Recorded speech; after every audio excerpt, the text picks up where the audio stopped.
énième convocation français wala wolof français wala wolof français d'accord en wolof waaw am naxar rek war fee teewaat encore pour soutenir benn journaliste boo xam ne dañ koy convoqué pour un délit d'opinion parce que dama jàpp ne dans les démocraties majeures ñuy convoqué ay journalistes pour leur opinion dafa xewi ci àddina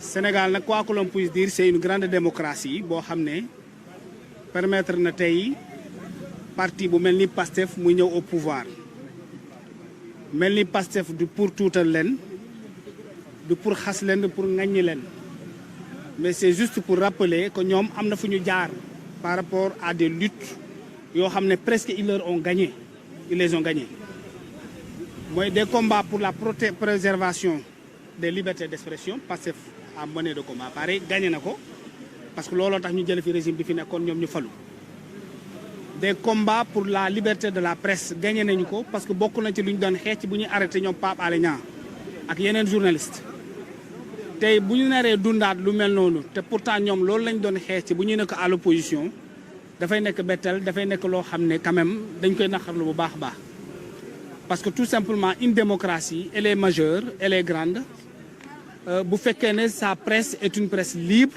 qui exerce sa fonction en toute liberté alors convoquer un journaliste pour une liberté d'opinion ou pour son opinion du la rafet suñu démocratie dañ koy ñaawlu bu baax a baax.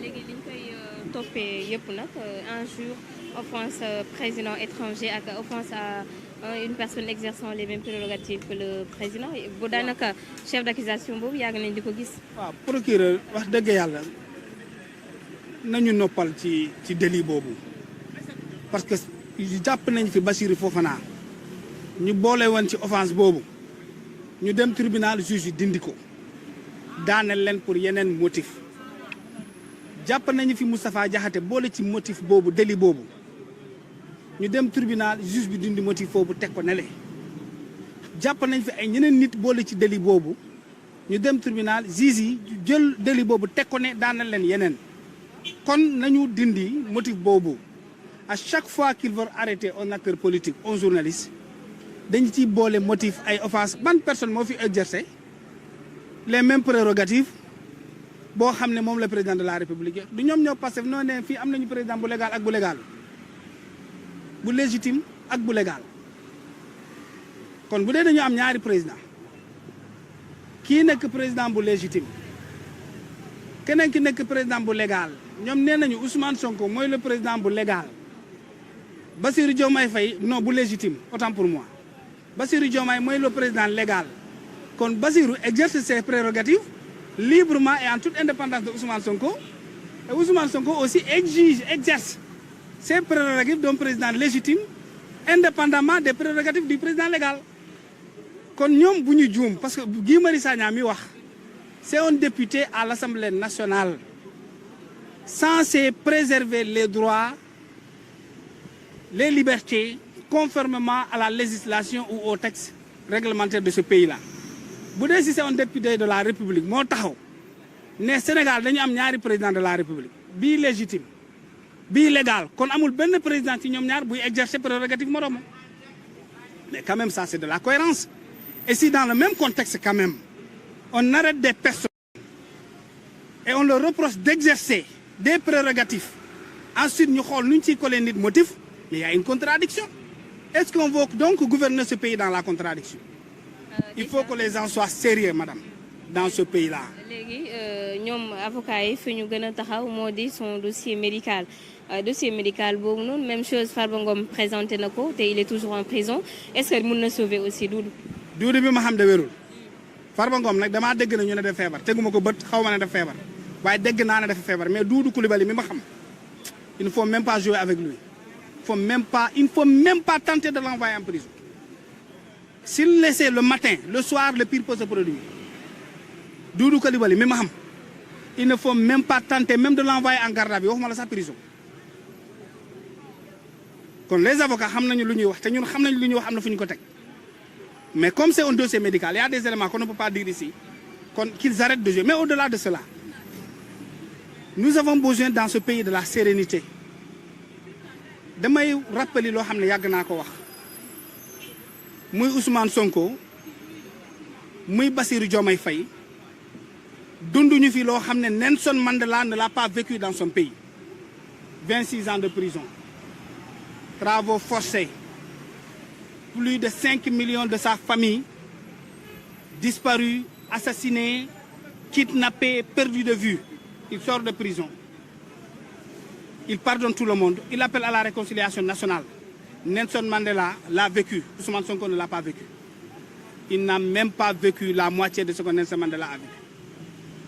Et quand vous arrivez au pouvoir, dans le contexte du Sénégal, où les familles sont divisées, le président l'a rappelé, ce pays a besoin de réconciliation, d'unité nationale. waxuñu juboo bu ñuy woote ñoom de parce que boobu woote wuñu ko juboo boo xam ne dañuy bàyyi ay nit ñi fi deewoon ñuy tuumalante kii moo rey ak kii réewul ñu def la mission benn genre négociation interne waxuñu juboo boobu.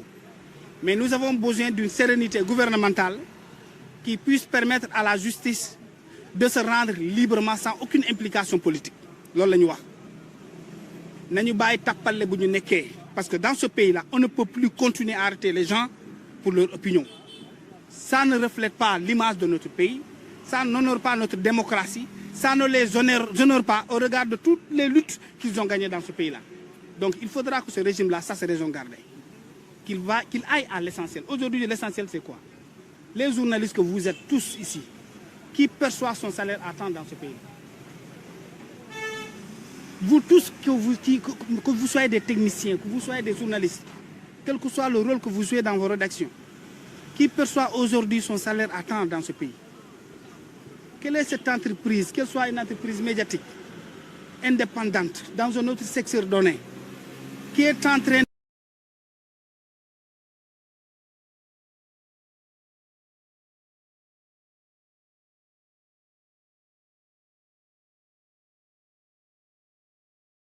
de s'épanouir aujourd'hui dans ce pays-là.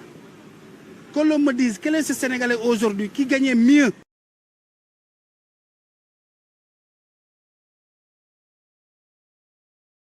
la vie avant l'arrivée de ce Pastef au pouvoir aujourd'hui. Qu'on nous dise la vérité. L'essentiel, mon frère, le salaire, nous faisons mu yokk dem 200 000, 300 000, loolu la ñu xaar ci ñoom. Mais pas d'arrêter une personne parce qu'elle a donné son point de vue par rapport à des questions républicaines. Donc lii dafa xewi gàcce la ci seen nguur ñoom gàcce la ci seen nguur donc bu ñu génnul ci lii dinañ am déception pour deux choses. Dinañ am déception parce qu'ils n'auront pas le bilan qu'ils ont promis aux Sénégalais. Dinañu am déception parce que les Sénégalais leur tourneront le dos, que ça soit demain ou après-demain. Voilà. Par rapport ak kàddu yi mu wax bu ñu sukkandiku ci son avocat Maître El Hadji Diouf. waaw mu ni bandi moo recevoir moroomu bandi. Yow journaliste bi nga doon ki ñu wootee c'est un journaliste c'est un doyen mais est-ce que jàpp nga ni kàddu yooyu noonu war nañu ko wax kilifa. waaw mais Azoura Fall saaga na fi président de la République loolu moo gën a tàng lu ak kii wax parce que ñun moom fu ñu koy teg dafa yomb. Azoura Fall fii la taxaw saaga ndey Bassirou Diomaye Faye ci yaay.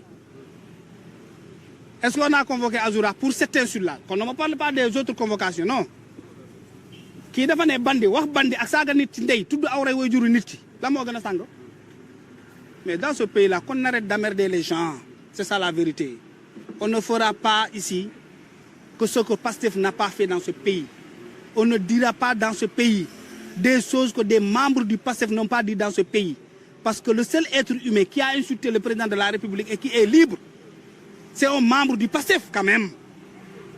wax nit bandi loolu day dara ci dëkk bandi yow xale bu nekkee nandi sa dañ koy naan yow bandi nga yaay bandi wax jooju waxu Sénégal la di c'est pas une injure ça wax nit ki bandi nga loolu saaga la depuis quand traiter quelqu'un de bandit c'est une injure.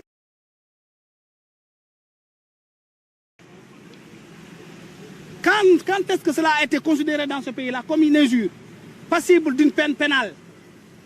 Mais qu'on arrête de jouer avec la liberté des gens. Gis nga liberté moo waral musiba di am ci dëkk kenn waru ko foowee ci nit. Ces convocations inutiles ça n'honore pas ce régime. Foofu lañ koy teg nit mënu fi def lu Azoura wax tant que Azoura n'est pas arrêté pour injure à l'endroit d'un président de la République. Tout ce que dira quelqu'un d'autre, il ne mérite pas d'être arrêté ni convoqué. Parce que le pire a été dit dans ce pays-là. Et c'est un membre de PASTEF qui est libre, qui est dans les dorures de la présidente de la République, qui est dans les cortèges du Premier ministre, qui est dans les cortèges de la Présidente de la République, et qui s'exprime librement et qui s'occupe, qui vague à ses occupations, sans aucune contrainte. Bon, on va te dire que oui, Macky Sall aussi de suite, mais il a été arrêté, convoqué, mais c'est le Premier ministre, avec les moyens de l'État, qui est parti le rendre visite en prison. Quel est ce Sénégalais qui a eu ce privilège-là ici, dans ce pays? Quand même, qu'on ne compare pas l'incomparable. On ne peut pas comparer une mer et un bras de mer.